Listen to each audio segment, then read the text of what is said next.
अध्याय 5. श्रीपाद श्रीवल्लभांची जन्मकथा. श्री गणेशाय नमः.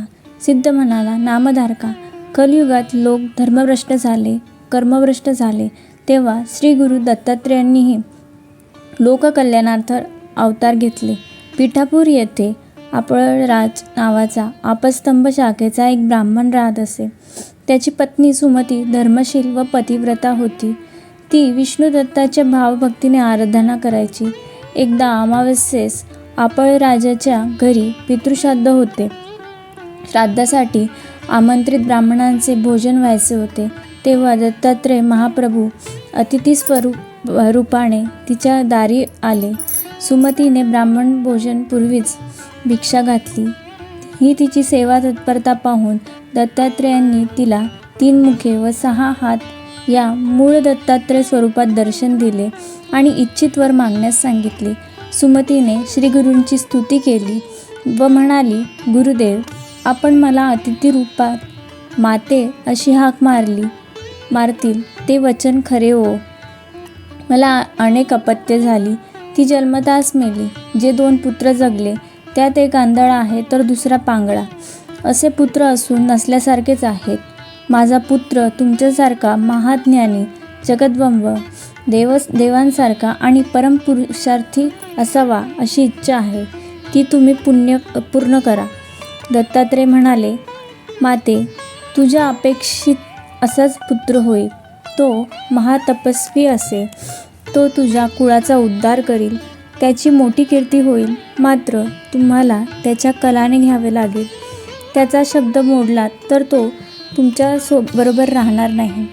सुमतीला वरदान देऊन दत्तात्रेय अदृश्य झाले. हे वृत्त तिने पतीला सांगितले. तेव्हा त्यालाही खूप आश्चर्य वाटले. तो सुमतीला म्हणाला, दत्तात्रेयांनी तुला माते अशी हाक मारली, त्या अर्थी तेच पुत्ररूपाने तुझ्या पोटी जन्म घेतील. आपले भाग्य आज फळास आले. त्यावेळी दोघांचाही आनंद गगनात मावत नव्हता. सुमतीच्या मनात थोडी रुखरुख होती. ती पतीला म्हणाली, नाथ, आज मी श्राद्धाचे ब्राह्मण जेवण्यापूर्वीच भिक्षा घातली. यात माझे काही चुकले का? आपळराज म्हणाले, अगं, तू योग्यच तेच केलेस. साक्षात दत्तप्रभूंनी आज आपल्या घरी भिक्षा मागितली. त्यांनी तुला दर्शन दिले, वरदान दिले. आज आपले सर्व पितृगण कृतार्थ झाले. आता ते स्वर्गलोकी जातील. त्यानंतर काही काळाने सुमती गर्भवती झाली. तिने एका तेजस्वी पुत्रास जन्म दिला. ब्राह्मणांनी त्याचे जातक वर्तविले. हा पुत्र तपस्वी होऊन विश्वाला मार्गदर्शन करील. याची जगद्गुरू म्हणून कीर्ती होईल. हे ऐकून आपळराज आणि सुमतीला धन्य वाटले. त्यांनी पुत्राचे नाव श्रीपाद ठेवले. श्रीपाद 7 वर्षांचा झाल्यावर पित्याने त्याची मुंज केली. मौजी बंधन होताच तो 4ही वेद घडाघडा म्हणू लागला. त्याने मीमांसा, न्याय, तर्क आदी दर्शनशास्त्रे ही तत्काळ प्रकट केली. लोकांसाठी त्याला अवतारी महात्मा म्हणू लागले. त्याने आचार, विचार, कर्म, प्रायश्चित्ते, वेदांचा अर्थ, वेदांनाचे रहस्य अशा अनेक विषयांचे ज्ञान लोकांसाठी प्रकट केले. श्रीपाद 16 वर्षांचा झाला तेव्हा त्याच्या मातापित्यांनी त्याला विवाहाबद्दल विचारले. तो म्हणाला, मी तपस्वी ब्रह्मचारी आहे. योगरूपी श्री हीच माझी पत्नी, म्हणून मी श्रीपाद श्रीवल्लभ आहे. लवकरच मी उत्तरेकडे जाणार आहे. हे ऐकून आपळराज व सुमतीला वाईट वाटले. दत्तात्रेयांचे वचन आठवून तिला त्याचा विरोध केला नाही.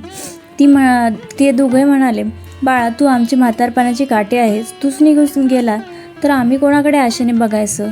तू आमचे दैन्य दूर करशील अशी आमची अपेक्षा होती. आता आम्ही काय करायचे?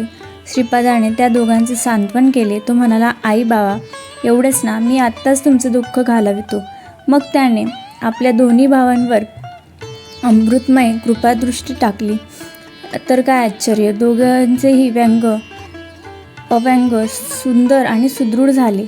त्यांनी श्रीपादाचे कृतज्ञतेने पाय धरले. श्रीपाद म्हणाला, तुम्ही मातापित्याची सेवा कराल तर इहलोकी पुत्रपौत्रादिकांचे सौख्य भोगून शेवटी मुक्त व्हाल.